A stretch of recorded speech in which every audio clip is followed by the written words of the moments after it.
Mushroom उत्पादक किसान सतवीर सिंह से, जो कि कम लागत तकनीक में 50 टन कंपोस्ट से लगभग 13 टन बटन मशरूम उत्पादन लेकर लाखों की आमदनी प्राप्त कर रहे हैं। तो आइए सुनते हैं उनके अनुभवों एवं लाभ के बारे में। मैं पहले जो है सामान्य खेती करता था, जैसे गेहूं, गन्ना, धान आदि की फसल पैदा करते थे।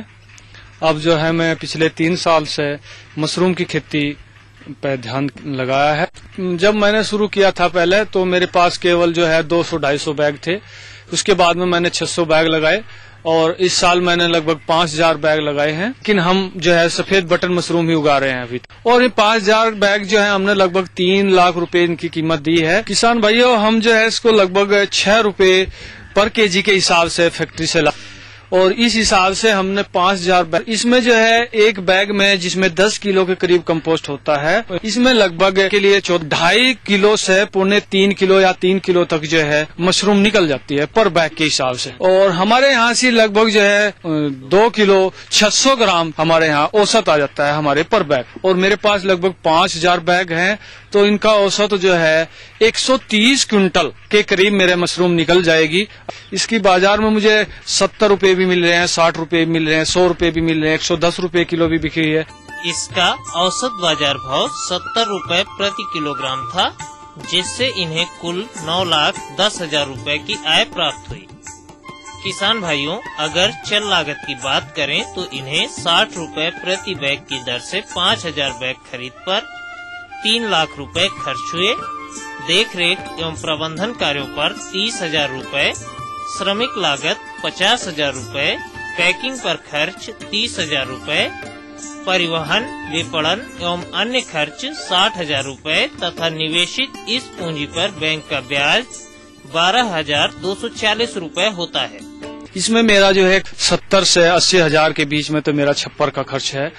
अचल लागत के अंतर्गत मशरूम झोपड़ी का इस वर्ष का घिसावट व्यय 35,000 रुपए तथा भूमि का किराया 10,000 रुपए होता है। अतः इन किसान भाई की मशरूम की खेती पर कुल लागत 5,27,240 रुपए होती है और शुद्ध लाभ 3,82,760 रुपए होता है।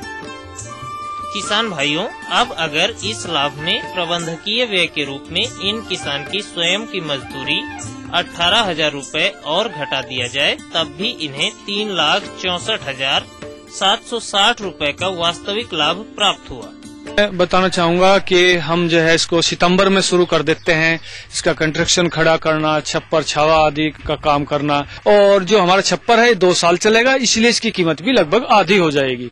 इसके लिए आवश्यक तापक्रम 15 से 25 डिग्री सेल्सियस एवं आर्द्रता 80 से 85% तक उपयुक्त होती है।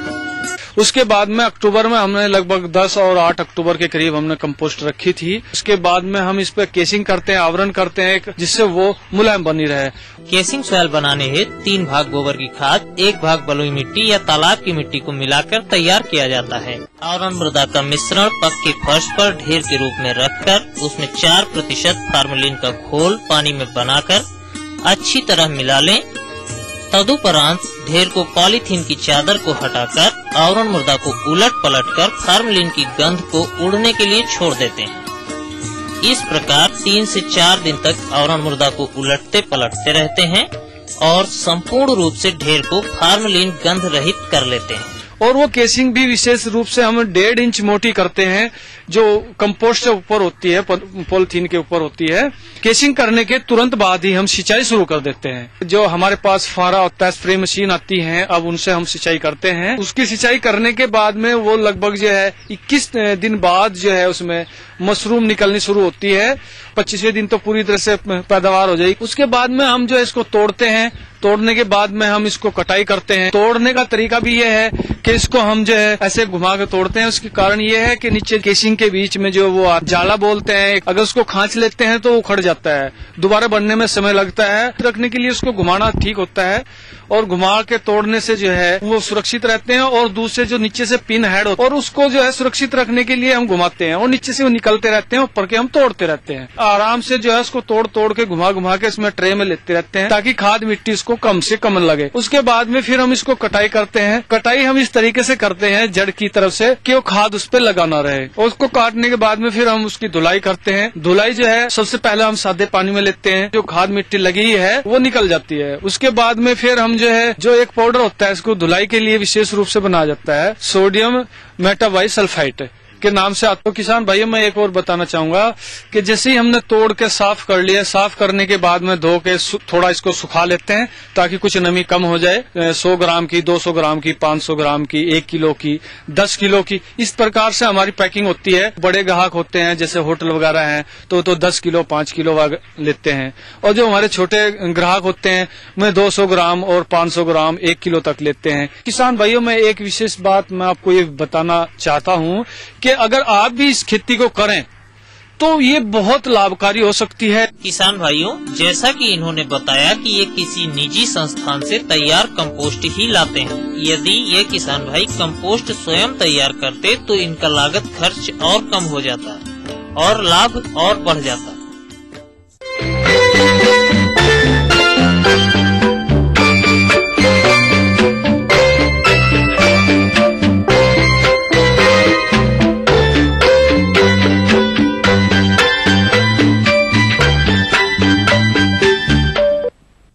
सब्जी वर्गीय फसलों के अंतर्गत लौकी फसल की बात की जाए तो जायद में जिन किसान भाइयों ने मार्च के अंतिम सप्ताह में इस फसल की बुवाई की होगी वह इस समय फलन की अवस्था पर होगी। यह अवस्था उत्पादन की दृष्टि से बहुत संवेदनशील होती है।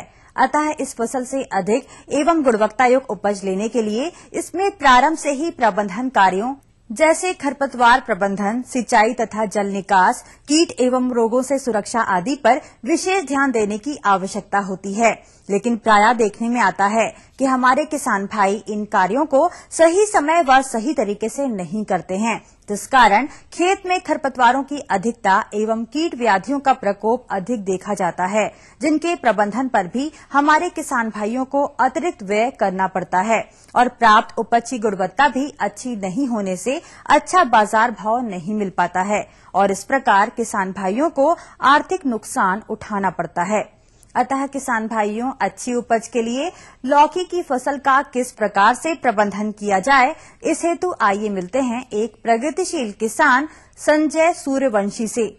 लौकी की खेती मैं 10 वर्षों से कर रहा हूँ। अगर इस अवस्था की बात करें अपन तो इस अवस्था में फूल और फल काफी अच्छे आते हैं। इस समय खरपतवार से भी बचाव करना चाहिए। सबसे पहले अपन करते हैं निंदाई गुड़ाई की बात। तो जो खरपतवार अपने फसल में होते हैं तो खरपतवार को निकालना बहुत जरूरी है। और खरपतवार अगर रहेगा खेत में तो अपन पानी, खाद, सोडा, दवाई डालेंगे तो वो खरपतवार खींच लेगा। किसान भाइयों, खरपतवार को निकालने से कई फायदे हैं। जैसे कीट से रोकथाम हो जाती है। अगर खरपतवार खेत में होगा तो कीट का प्रकोप ज्यादा होगा। उर्वरकों की उपरोक्त मात्रा के अतिरिक्त बुआई के 40 से 50 दिन बाद 20 किलोग्राम नाइट्रोजन का सावधानी पूर्वक प्रयोग पौधों को चारों ओर करना चाहिए, जिससे उर्वरक सीधे पौधे के संपर्क में न आए। किसान भाइयों, फसल गर्मी की जो है तो वो पानी के बल पे पैदा होती है।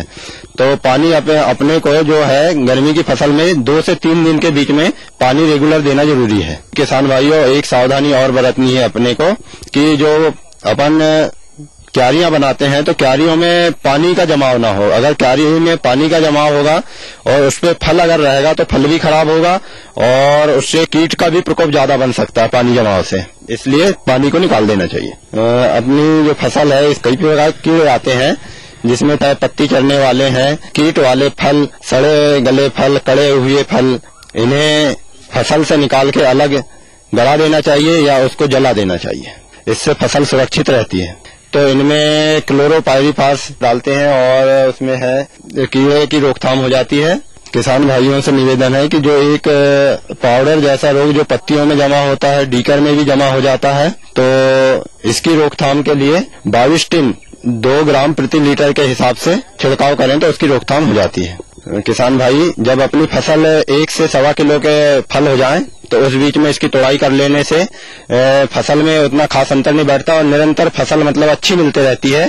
फल मक्खी, इसके प्रकोप से फल खराब हो जाते हैं। इसके नियंत्रण के लिए प्रभावित फलों को भूमि में गहरा गाड़ कर नष्ट कर दें। मैलाथोन 50 सीसी या डायमेथोड 30 सीसी 1 मिलीलीटर दवा का प्रति लीटर पानी की दर से घोल बना के छिड़काव करें। अन्नदाता कार्यक्रम में समय हो चला है एक ब्रेक का।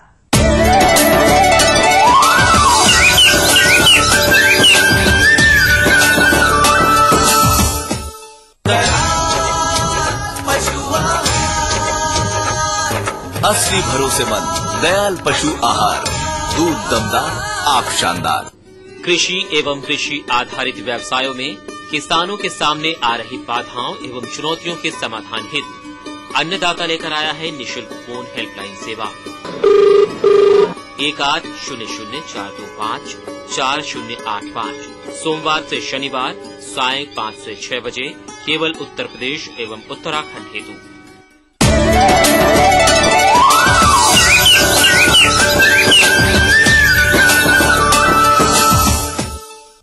ब्रेक के बाद हम फिर हाजिर हैं अन्नदाता कार्यक्रम में आपके साथ।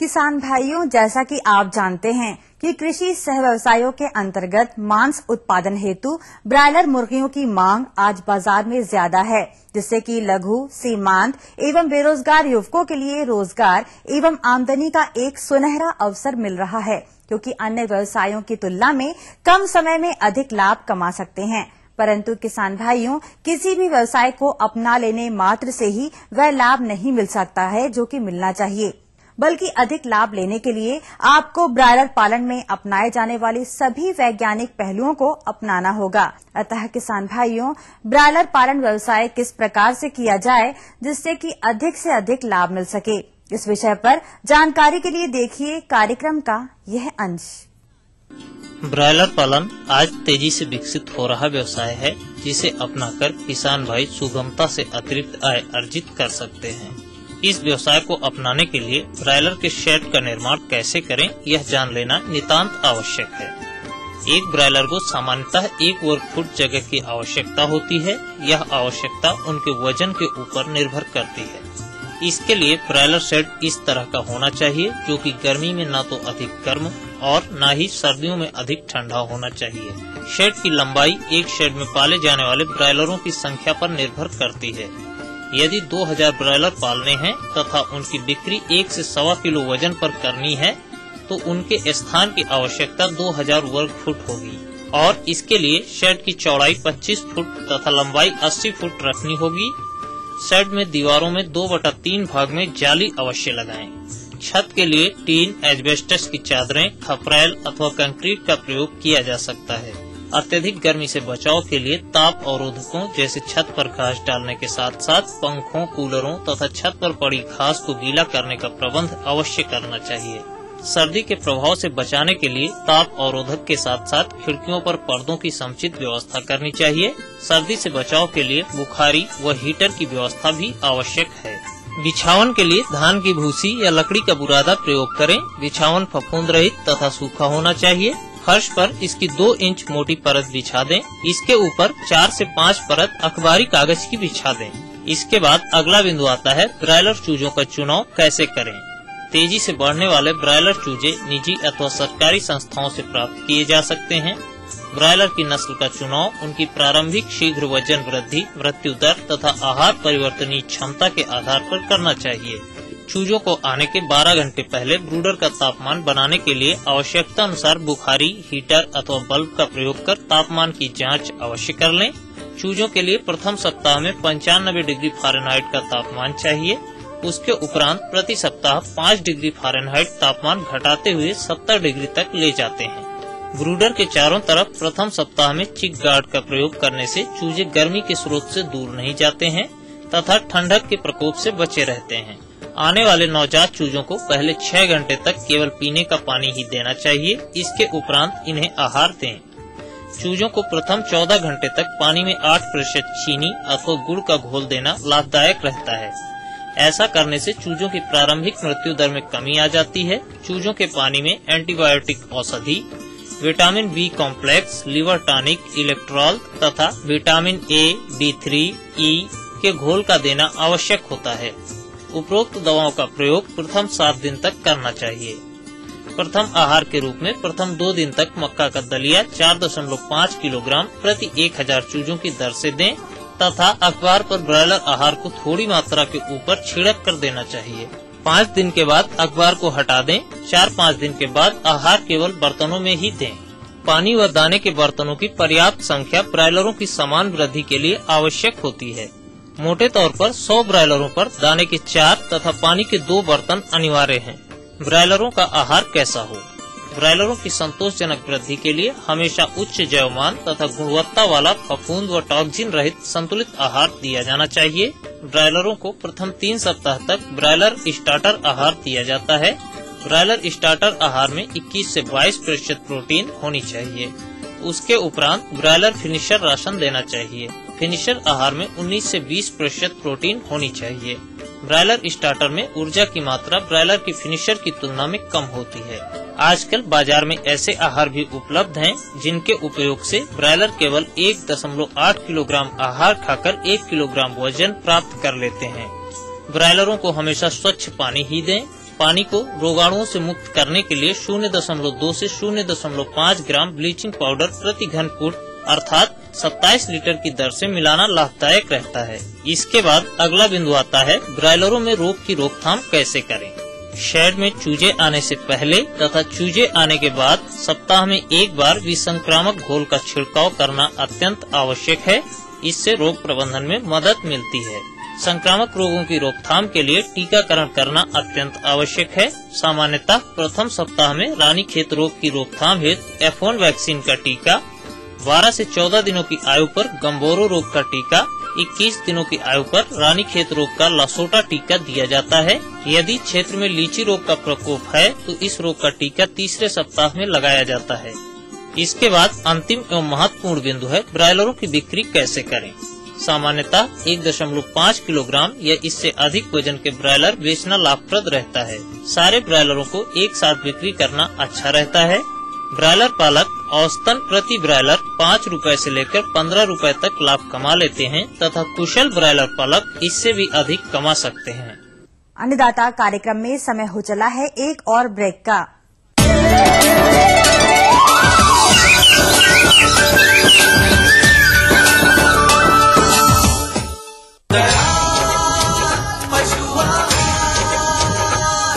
असली भरोसेमंद दयाल पशु आहार, दूध दमदार, आप शानदार। हम बताते हैं आपको कैसे करें कम लागत में अधिक उत्पादन।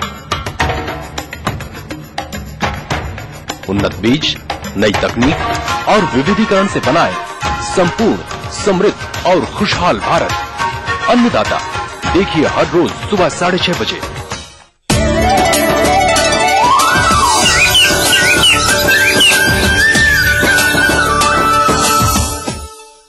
ब्रेक के बाद हम फिर हाजिर हैं अन्नदाता कार्यक्रम में आपके साथ।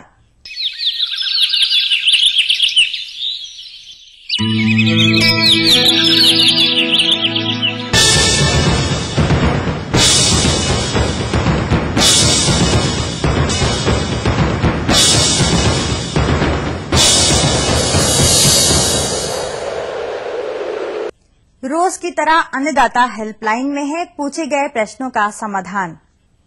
निःशुल्क अन्नदाता हेल्पलाइन में आज जो प्रश्न शामिल किया गया है उसे पूछा है मझगवां चित्रकूट से राम सुमेर सिंह ने। आप 2 वर्ष के अमरूद के पौधों को गर्मी से बचाने हेतु किए जाने वाले प्रबंधन कार्यों पर जानकारी चाहते हैं, तो इसके लिए देखिए कार्यक्रम की यह प्रस्तुति। मैंने अभी 2 वर्ष हुए हैं ये अमरूद का बाग लगाया है और इसको मैं गर्मी में किस तरीके से बचाता हूँ ये मैं किसान भाइयों को बताना चाहता हूँ। गर्मी के समय में पौधे के पास थाला बनाने के बाद में ऐसे गोल राउंड में थाला बना लें। थाला बनाने के बाद में इसमें अपन पाइप द्वारा या जिसके पास जो साधन हो हम लोग तो हम तो पाइप से पानी देते हैं, थाले को भर देते हैं और ऊपर से पुआल ढांक देते हैं ताकि नमी अधिक दिनों तक बनी रह सके। इस तरह से गर्मी में पौधों का रखरखाव अच्छे तरीके से हो जाता है। पानी की बहुत बरकत होती है। कम से कम अपन को ये पुआल ढकने से भारी बचत हो जाती है। कम से कम 15 दिन में पानी देना पड़ता है। वैसे सप्ताह में तो कम से कम कितना भी कोई कम देगा, सप्ताह में 1 दिन तो पानी देना पड़ेगा। अच्छा, अब अपन ने देख लिया कि 22 दफा इसमें खरपतवार आ गया, तो ये पुआल अलग करके और इसका खरपतवार खुरपी से निकाल दिया और फिर पुआल जो वैसे ही के वैसे ढक दिया और फिर पानी दे दिया। और गुड़ाई करने से क्या होता है कि मिट्टी उठ जाती है, जड़ों को हवा लग जाती है और पौधे को ज्यादा पानी मिलता है, पानी ससकता है, गड्ढे में बैठता है, छाले में बैठता है। किसान भाइयों, एक बात का और ध्यान रखें कि जो छोटे पौधे होते हैं उनमें ये ग्राफ्टिंग वाले या बडिंग वाले जो या लेयरिंग वाले जो भी पौधे होते हैं, तो उनमें ये बचपन में ही फूल आ जाते हैं। तो इनको अपन को ऐसे तोड़ देना चाहिए, तोड़ के रख कर देना चाहिए ताकि पौधे की ग्रोथ सही बन सके। कि जमीन में दीमक का प्रकोप है, थाले के आसपास एक पाउडर आता है क्लोरीफाई या फोरेट एक दवा आती है, वो भी डाल सकते हैं और हल्की सी गुड़ाई कर दें। हल्की सी गुड़ाई करके पानी डाल देना चाहिए ताकि वो दवा अंदर जाकर के बैठ जाए, तो अपन को दीमक से छुटकारा मिल जाएगा। गर्मी के समय में किसान भाइयों, अगर मान लो इसमें कोई रासायनिक खाद तो दी नहीं जाती, अगर मान लो आपको देना है तो वर्मी कंपोस्ट केचुआ खाद कहलाती है जो, या गोबर की सड़ी हुई खाद, एक पौधे में एक तगाड़ी डाल करके और उसको अच्छे ढंग से तरीके से गुड़ाई कर दें और इसके बाद में पानी दे दें, तो उससे और अधिक समय तक नमी बनी रहेगी और पौधे की ग्रोथ भी अच्छी होगी, बढ़वार अच्छी होगी। किसान भाइयों, अगर आप मेरी बात का गौर करेंगे तो जिस तरीके से मैं, जिस पद्धति से मैं कर रहा हूँ, उस पद्धति से आप भी करेंगे तो पौधे भी सुरक्षित रहेगा और गर्मी में अपन को ग्रोथ अच्छी आएगी। कार्यक्रम की इसी कड़ी में दूसरा प्रश्न शामिल किया गया है। उसे पूछा है स्याना बुलंदशहर से दिनेश वर्मा ने। आप गेंदे की फसल में लगने वाले कीट एवं रोगों के प्रबंधन हेतु जानकारी चाहते हैं। तो आइए सर्वप्रथम विषाणु रोग के लक्षण एवं प्रबंधन की बात करें। तो यदि इस रोग से फसल प्रभावित है तो आप देखेंगे कि पत्तियों पर हरे रंग का चितकबरापन आ जाता है और पत्तियां मुड़ी हुई दिखाई देती है। इस रोग से प्रभावित पौधे में पुष्प बहुत छोटे तथा कम संख्या में आते हैं। इस रोग का प्रसारण कृषि अवशेषों तथा कुछ संवाहक कीटों के माध्यम से होता है। अतः इन कीटों के नियंत्रण के लिए इमिडाक्लोप्रिड की 3 मिलीलीटर मात्रा प्रति 10 लीटर पानी की दर से घोल बनाकर छिड़काव करने से विषाणु रोग की समस्या का निदान हो जाएगा। अगला रोग है खर्रा रोग, जिसे पाउडरी मिल्ड्यू के नाम से भी जानते हैं। इस रोग में पत्तियों, शाखाओं तथा पुष्प कलिकाओं पर सफेद चूर्णनुमा फफूंद का जमा हो जाता है, जिससे पौधे की बढ़वार रुक जाती है, अंततः पौधा सूख जाता है। अतः इस प्रकार का लक्षण दिखाई देते ही डाइनोकैप 48 SL की 3 मिलीलीटर प्रति लीटर या घुलनशील गंधक 2 ग्राम प्रति लीटर की दर से घोल बनाकर छिड़काव करें। कीटों की बात करें तो थ्रिप्स का प्रकोप इस समय हो सकता है। इस कीट के वयस्क और शिशु दोनों ही पत्तियों एवं कलियों का रस चूसते हैं, जिससे पत्तियां भूरे या बादामी रंग की हो जाती है। कुछ इसी प्रकार का कीट होता है फुदका, ये भी रस चूसक कीट होता है। इन दोनों प्रकार के कीटों के प्रबंधन के लिए फास्फेमिडान या डाइमिथोएट की 2 मिलीलीटर का प्रति लीटर पानी में घोल बनाकर 10 दिन के अंतराल पर 2 बार छिड़काव करने से इन पर नियंत्रण किया जा सकता है। यदि बात करें कलिका भेदक कीट की, तो यह गेंदा की फसल का एक मुख्य कीट है, जो प्राय कलिका से फूल बनने तक फूल को प्रभावित करते हैं। इस कीट की इल्लियां पुष्प कलिकाओं में छेद करके अंदर घुस जाती है और पुष्प पंखुड़ियों को खा जाती हैं, जिससे फूल की गुणवत्ता खराब हो जाती है। अतः इस पर नियंत्रण पाने के लिए पहले तो जो ग्रसित कलियां एवं फूल हैं, उसे तोड़कर नष्ट कर दें। यदि अधिक प्रकोप है तो NPV वायरस की 250 लार्वा समतुल्य 400 से 500 लीटर पानी में घोल बनाकर प्रति हेक्टेयर की दर से छिड़काव करें। यदि यह जैव कीटनाशी उपलब्ध नहीं हो पा रहा है, तब क्यूनोलफास की 3 मिलीलीटर मात्रा का प्रति लीटर पानी में घोल बनाकर छिड़काव करें।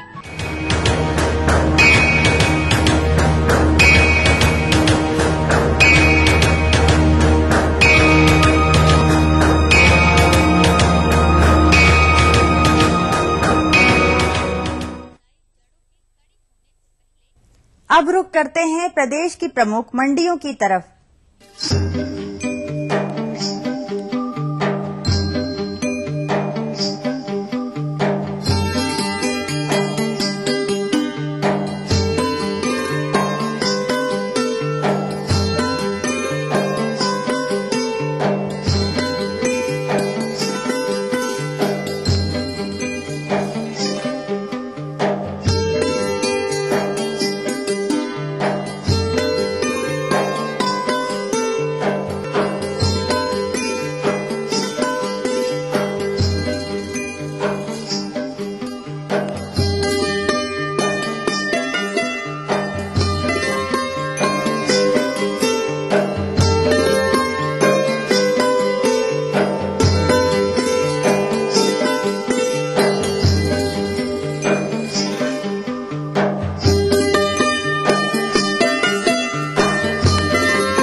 किसान भाइयों, अन्नदाता तत्पर है आपके लिए, क्योंकि आपकी समस्या हमारा समाधान। इस हेतु पत्र लिखें इस पते पर।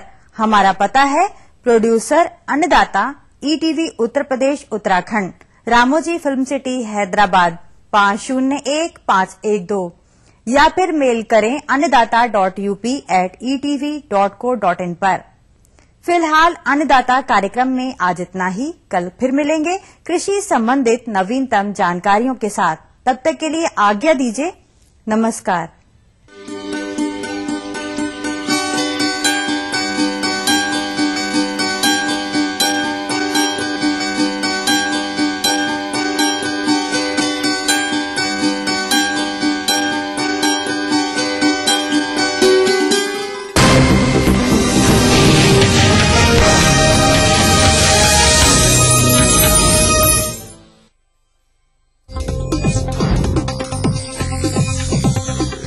इस न्यूज के सह प्रायोजक हैं Desh Bhagat university Punjab, your freedom to grow.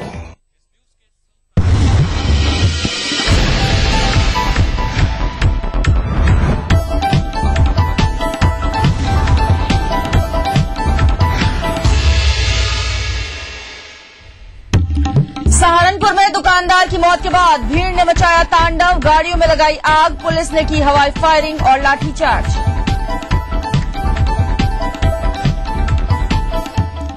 Arushi Hemraj murder mystery में तलवार दंपत्ति की बड़ी मुश्किलें, जांच अधिकारी ने तलवार दंपत्ति को बताया हत्या का मुख्य आरोपी। कानपुर में बाइक सवार बदमाशों ने की अधिवक्ता की गोली मारकर हत्या, 2 लोग हिरासत में, जांच में जुटी पुलिस।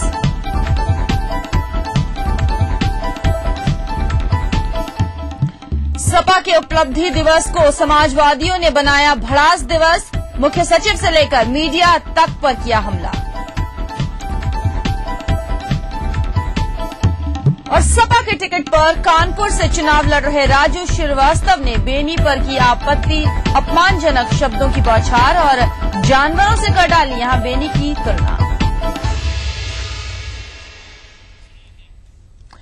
नमस्कार, अपना यूपी के इस बुलेटिन में आपका स्वागत है। मैं हूं भारती सकलानी। जौनपुर के जलालपुर थाना क्षेत्र के राजेपुर गांव में सई नदी में नहाने गए 3 बच्चों के नदी में डूब जाने की आशंका जताई जा रही है। बताया जा रहा है कि ये तीनों बच्चे मंगलवार को घर से साइकिल से निकले थे। सई नदी के किनारे इनकी 2 साइकिलें, कपड़े, चप्पल और मोबाइल मिला है। हालांकि किसी ने इनको नहाते हुए तो नहीं देखा, लेकिन रात में नदी किनारे साइकिल और कपड़े देख गांव वालों को इनके डूबने का शक हुआ। सूचना मिलने पर मौके पर पहुंची पुलिस का कहना था कि अंधेरा होने के कारण इस समय कोई गोताखोर नदी में नहीं जाएगा। इस घटना में एक ही परिवार के 2 मासूम बच्चे शामिल हैं, जबकि एक लड़का अपने घर का इकलौता चिराग है। दोनों ही परिवारों का रो रो कर बुरा हाल है।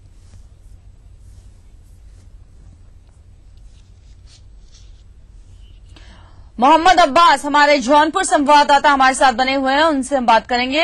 अब्बास, क्या कुछ कहा जाएगा? अभी तक पुलिस को भी इस पूरे मामले में कुछ ठोस जानकारी नहीं मिल पाई है। क्या गोताखोर की टीम वहां पर पहुंच गई है और इन दोनों को ही ढूंढने की कोशिशें वहां पर शुरू हो गई हैं?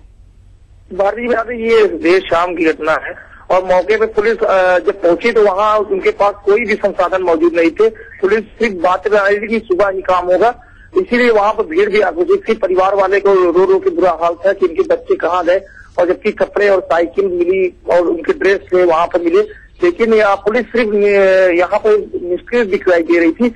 रात में जब अच्छाई से बात हुई तो रात देर रात वहाँ पर अधिकारी मौके पर पहुंचे, लेकिन अभी सुबह 2 लाशें मिली हैं। अभी सुबह जो गोताखोर बुलाए गए हैं तो सुबह